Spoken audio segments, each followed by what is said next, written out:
Assalamualaikum warahmatullahi wabarakatuh.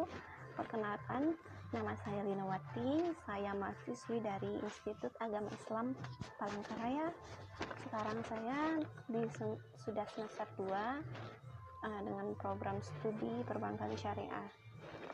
Di sini saya ingin menyampaikan tanggapan saya tentang sebuah video yang disampaikan oleh Bapak Dr. Fahrudin Faiz MAG yang bertempat di Masjid Jenderal Sudirman, Yogyakarta dengan judul Mengaji Filsafat Hermeneutika. Di situ beliau menyampaikan tentang hermeneutika itu sebagai sebuah filsafat pemahaman, sebagai sebuah metode untuk memahami dunia manusia. Hermeneutik adalah proses pemahaman yang melibatkan bahasa, di mana bahasa di sini sangat penting untuk kehidupan, yaitu untuk kita berkata-kata, berkomunikasi, bersosialisasi. Bahasa dalam kita berkata-kata itu setiap hari, setiap saat kita akan terus ada selalu yang namanya bahasa. Bahkan dalam saat kita berpikir pun bahasa itu ada selalu gitu. Contohnya kita berpikir, kenapa saya melakukan ini, kenapa saya harus begini. Nah, itu semua berhubungan semua dengan bahasa.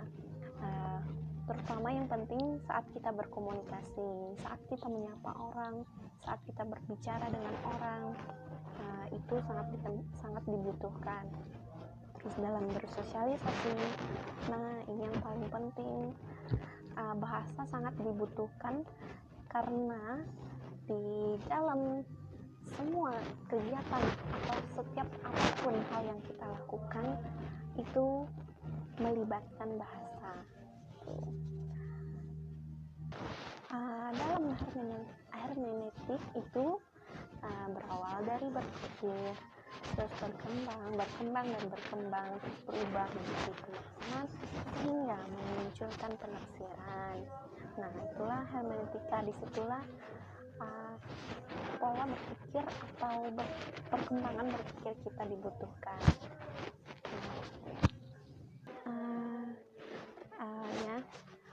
Segala sesuatu hal itu harus diperhatikan, ya perhatikanlah ketika kita memahami sesuatu. Ketika terjadi proses pemahaman dialektika, ada beberapa hal yang sangat penting di dalamnya, yaitu yang pertama itu teks.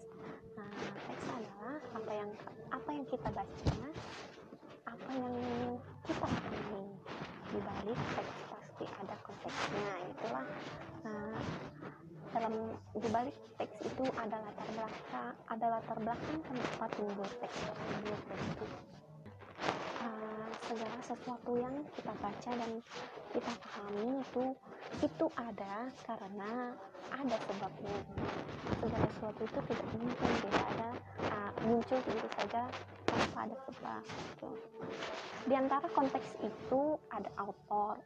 Autor ini pengarangnya atau penulisnya itu. Kita pasti bertanya-tanya, bagaimana sih teks itu bisa ada kayak gitu. Nah, itu pasti ada yang buat, ada yang nulis gitu. Nah, itu si autor itu yang buat dan penulisnya. Selanjutnya itu ada reader. Ini adalah pembaca teks tersebut. Teks di atas tadi yang disebutkan itu. Kita memahami teks tersebut, kemudian kita tafsirkan, sehingga kita dapat menyimpulkan apa yang kita cari gitu. Dalam video pertama tadi sudah saya tanggapi, sudah saya jelaskan apa saja poin-poin penting dalam video tersebut. Nah, sekarang ini video yang kedua dengan judul yang sama. Nah, dalam video yang kedua ini beliau membahas tentang hermeneutik juga, tapi Di sini lebih ke macam-macamnya yang dibahas itu. Nah, dalam hermeneutik kita akan mengurai makna asli yang terdapat dalam teks. Hal tersebut dilihat dari kondisi autor, kondisi si penulis, pengarang, maupun sesuatu yang dirujuk dalam teks tersebut. Bisa juga mengurai makna dari latar belakang sejarah atau historisnya saat teks tersebut dibuat. Nah, selanjutnya di sini ada macam-macam hermeneutika. Yang pertama itu hermeneutika konservatif.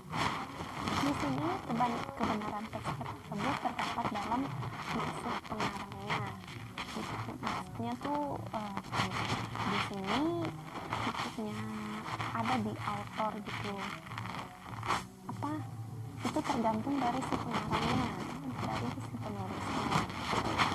Yang kedua,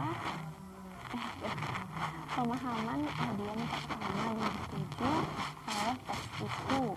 Di sini maksudnya ditujukan pada siapa itu teks tersebut, kapan teks tersebut ditulis dan diucapkannya itu kapan. Terus poinnya yang selanjutnya, pemahaman terhadap konteks historis atau sejarah masa lalunya, kultural atau kebudayaan pengarangnya merupakan salah satu cara untuk memahami. Terus untuk memahami satu teks itu diperlukan pemahaman terhadap bahasa yang dipakai saat itu. Selanjutnya macam-macam hermeneutik yang keduanya ini ada hermeneutika dialogis. Berbeda dari hermeneutika konservatif, hermeneutika dialogis itu kebenaran teksnya ada pada diri pembacanya, ada pada readersnya. Keputusan terhadap makna teks ada dalam pembaca, begitu maksudnya. Di sini yang memahami itu pembacanya. Selanjutnya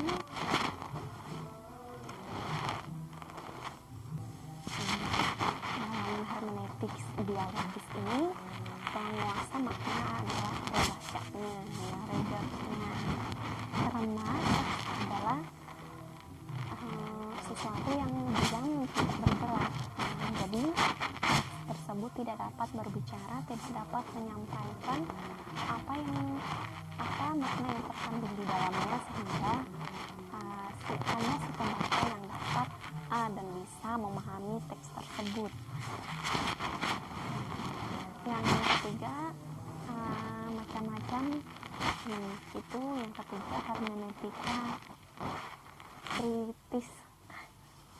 Nah, di sini poin pertamanya, pemahaman pasti diawali dengan kepentingan. Jadi kepentingan apa dulu gitu, kepentingan tersebut apa sih gitu. Pasti timbul pertanyaan seperti itu kan, hingga muncul pemikiran kritis kita.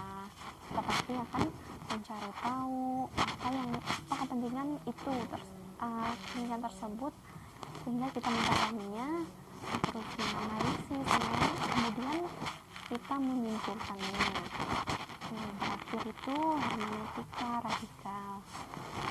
Yang penting di sini pemahaman dalam hermeneutika ini itu bisa subjektif dan bisa juga objektif. Atau bisa juga kita memahami keseluruhan teks tersebut.